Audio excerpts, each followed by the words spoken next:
The chair recognizes the gentleman from Alabama.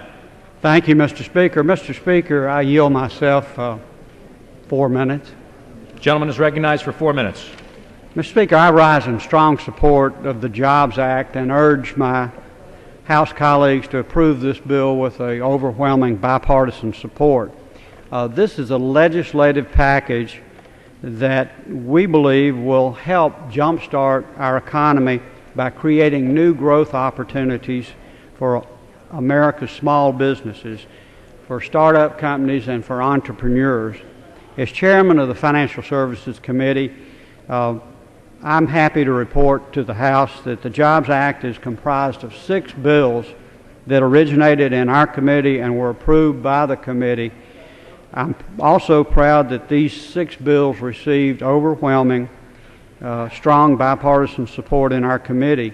And it shows that Republicans and Democrats can come together, find common ground, and work together to help America's small businesses. In fact, being approved by the Financial Service, or after being approved by the Financial Services Committee, several of these bills moved to the House floor and gained almost unanimous approval from the House and are now in the Senate.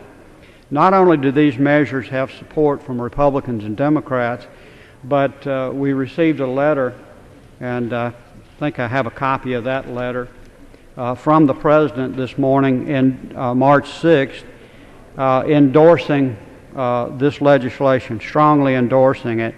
So it's not only has the support of Republicans, Democrats, but also of the President and the leadership.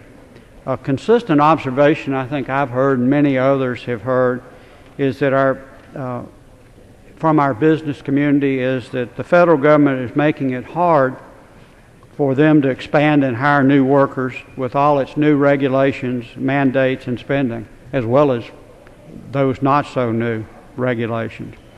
We've not recovered from this recession as quickly as we have from past recessions, and the reason is that we have not gotten the job growth that we had hoped. And the job growth we have gotten has been from large corporations. The difference in this recovery and the last one is not large companies not hiring. It's small companies not hiring. Now, there are 2 reasons that small companies aren't hiring. And these are small companies that generate traditionally 65 to 70% of the new jobs. The first is regulation. The second is capital.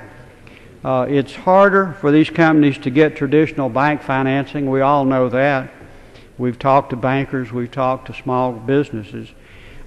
Because they can't always get bank financing, they must turn to investors and to the capital market.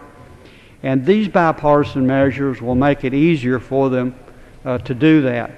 They'll increase capital formation, which that spurs the growth in startup companies, creates jobs, and encourages companies, small companies, to add jobs and to invest. We know that, as I said, small businesses are the generators of our economy. In fact, large corporations, 70 to 80% of their business is from small businesses. That's why we as Congress, hearing from our constituents, must cut the red tape that prevents our small businesses and entrepreneurs, the same people that created Google, that created Apple, that created a lot of our biotech companies, which are today, they were small businesses, now they're the growth businesses. They're creating the most jobs.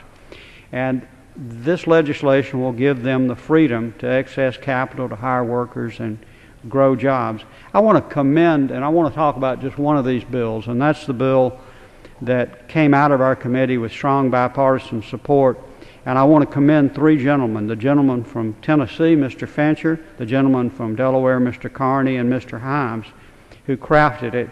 It allows the IPO market, which has been in a funk, to come back and create small companies and allow them to capitalize. Thank you, Mr. Speaker, for the time you've given me. I yield back the balance of my time. Does the gentleman reserve the balance of my time. Gentleman reserves.